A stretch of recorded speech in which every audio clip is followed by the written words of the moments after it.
అసలు జరిగిన విషయం ఏంటంటే నేను బిర్యానీస్ తిన్నాను. ఎక్కువ బిర్యానీస్ తినడం వల్ల నాకు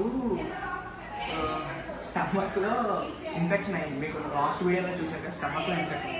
అదేంటైందంటే 5 days నాకు యాంటీబయాటిక్స్ అండ్ పెయిన్ కిల్లర్స్ ఇచ్చారు. ట్రీట్మెంట్ అయితే జరిగింది. సో నా లోపల ఉన్న ఒక వేరియంట్ చీమ్ పట్టేసి ఉంటుంది కదా, అది ఈ పాట అంతా ఇది దాని ఒక ముద్ద ఒక రాయిలా అయిపోయింది. సో ఇప్పుడు ఏం చేస్తారంటే దాన్ని ఆపరేషన్ చేసి దాన్ని రిమూవ్ చేస్తారు.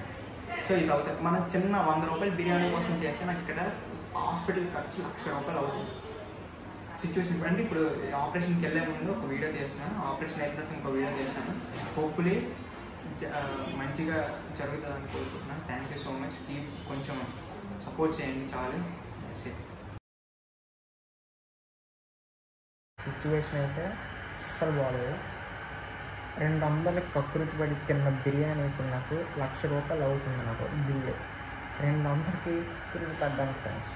ఇది నిర్మోహమాటం లేకుండా చాలా ఓపెన్గా నేను చెప్తున్నాను. ఇది మన కండిషన్ చూడండి ఒకసారి. అమ్మడి అమ్మ Sairam Medicover hospitals Vizianagaram, Tirumala Medicover hospitals. ఎలా ఉందని చెప్పుకోవాలంటే ఫస్ట్లీ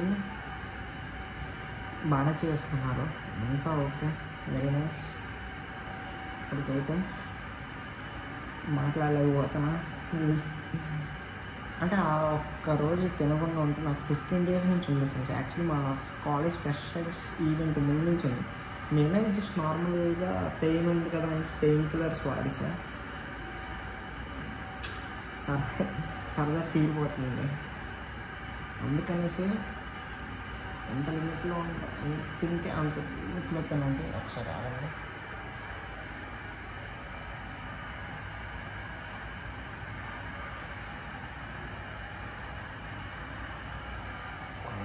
ఏదో సర్దుకున్నా.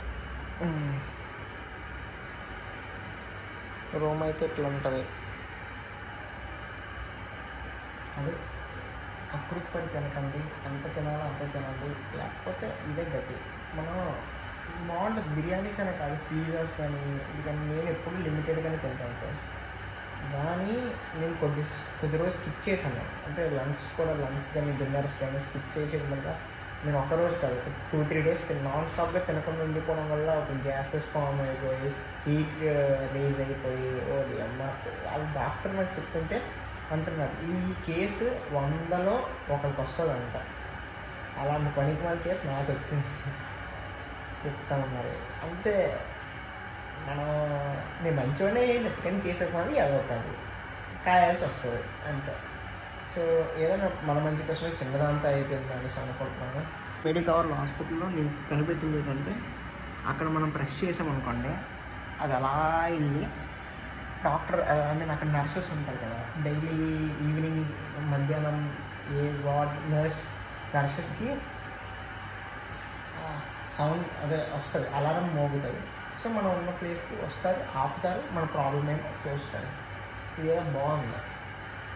అంటే రూమ్ అయితే కొంచెం చిన్నగానే ఉంటుంది అని మేము ఆలోచించాము.